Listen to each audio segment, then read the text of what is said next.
How does a single mum retire on a passive income of $79K just using investment property? That's what you're going to learn in today's video, including who this property investor is, the strategy she used, what she invested in, and how she made her passive income.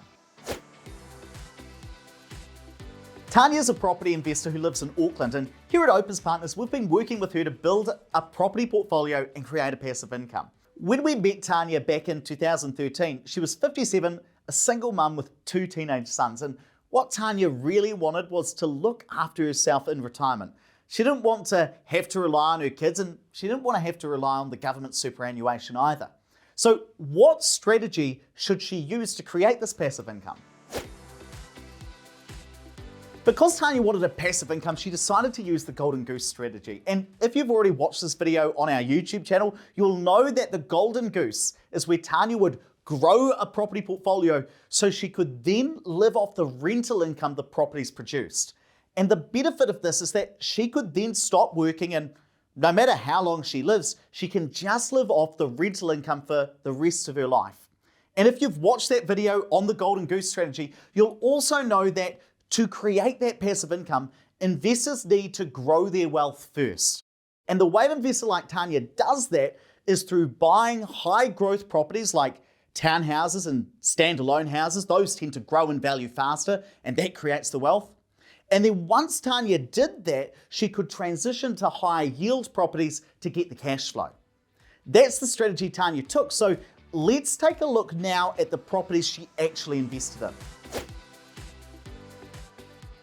At the time we first met Tanya in 2013, she already had 2 investment properties, which she'd owned for a decade each. As well as her own home, she'd purchased an Auckland-based property for $300,000. That was in 2002. And the year after, she purchased another in Hamilton for $180K. And yes, those were the days, but she'd already done some of the heavy lifting when she'd met us. But here's the thing, if she'd tried to create a passive income at that point, she wouldn't have had enough to retire on. She didn't have enough assets, at least just yet. And because Tanya wanted to retire at 65 and she was 57 at the time, she had 8 years left to grow her wealth. So first she invested in this standalone house in Christchurch for $400K, and that was in 2013. And then 4 years later, she bought this dual key apartment in Wellington for $525K. And a dual key apartment is where you have one property but split into 2 units. So one family lives in one apartment and another person can rent out the studio. That means you have 2 sources of rental income as an investor. So in the end, Tanya bought 4 investment properties over 15 years, and she had a property in each of Auckland, Hamilton, Wellington, and Christchurch. And to build this portfolio, she spent about 1.4 mil. That's a lot of money, but by the time she hit retirement in 2021, her portfolio was valued at a whopping $3.5 million. So over those 19 years, Tanya made 2.1 mil just by her properties increasing in value. So how did Tanya use that to create her passive income? Just before I tell you how she created that passive income, if you enjoy learning about investment property in a numbers-focused way, make sure you subscribe to our YouTube channel. We release new videos every Monday and Wednesday. And if you do already subscribe, you've probably noticed Tanya's problem already.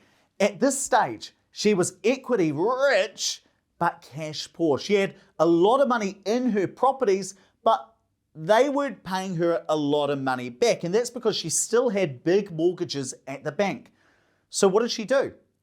At the time, her 3 standalone houses were worth 2.76 mil. So she sold all of these, paid the real estate agents and the lawyers, and then paid back the bank for those 3 houses. And that left her with a touch under 1.75 mil to play with in cash.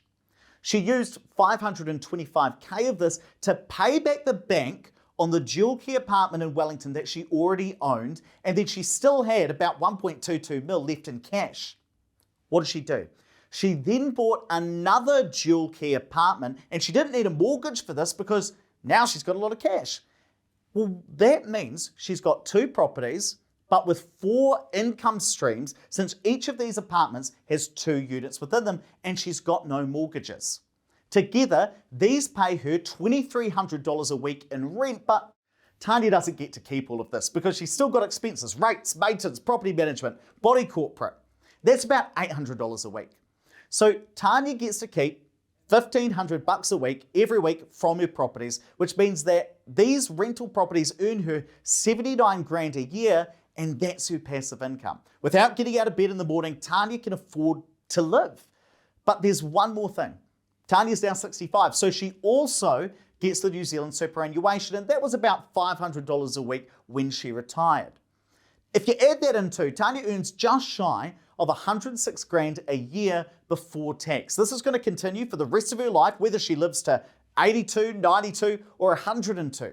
She spends the income from her rental properties without worry, knowing that there's going to be more next week. And look, she's not a gazillionaire, but she's got choices. She lives comfortably. So what lessons can we learn from Tanya?